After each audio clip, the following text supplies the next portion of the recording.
मैं सदके मैं वारी ताड़ा वीर शफकत बारी। अस्सलाम वालेकुम। वड्डियां दे भी रब वेला देवे ते मुड़ गवावां दी लोड़ नहीं पौंदी। इंडिया दे विच ना गुरु वारिया मोदी सरकार ते उंदा गोदी मीडिया वो कार कीती खलोते ने बई पाकिस्तान दे विच ना असां शै छड्डी कोई नहीं, हर शै उड़ा छड्डी लै।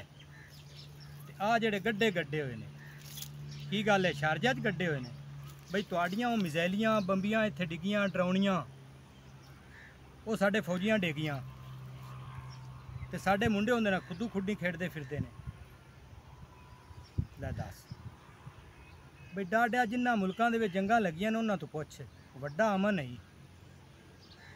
रब कलम देवे ना ते बंदा सच लिखे ते रब तैनू सोशल मीडिया ते बोलन दा मौका दिता है ते तू सच्ची ते सुच्ची गल कर।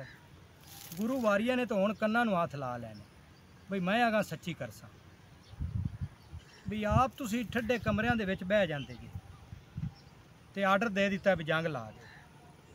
लै भी जंग लानी दो मुल्कां ने ते बादशाह एक दूजे दे घरां दे विच वो आपदे च बंब सट्टन की आना है बई मुड़ इहो जे बंब सट्टन हिरोशिमा वाली गल चेते ही बई जिथे वो गंजे हाले जमदे ने ते इवें दे आपस दे विच ना बादशाह एक दूजे दे घरां च बंब सट्टन भी जिथे गंजे काने लूले डोरे जम्मन ना करन बोलन जोगे होवन।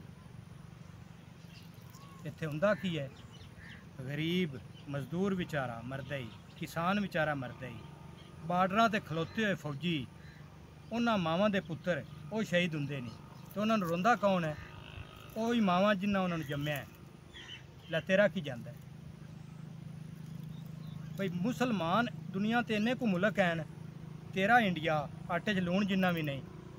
सियाणे गल करते ने भी कोई चंगी मत देवे तो बंदा पल्ले पान लगे जरूर भी इज्जत होना है पर इत्थे मत लैंदा केड़ा है, खलोंदा ही कोई नहीं।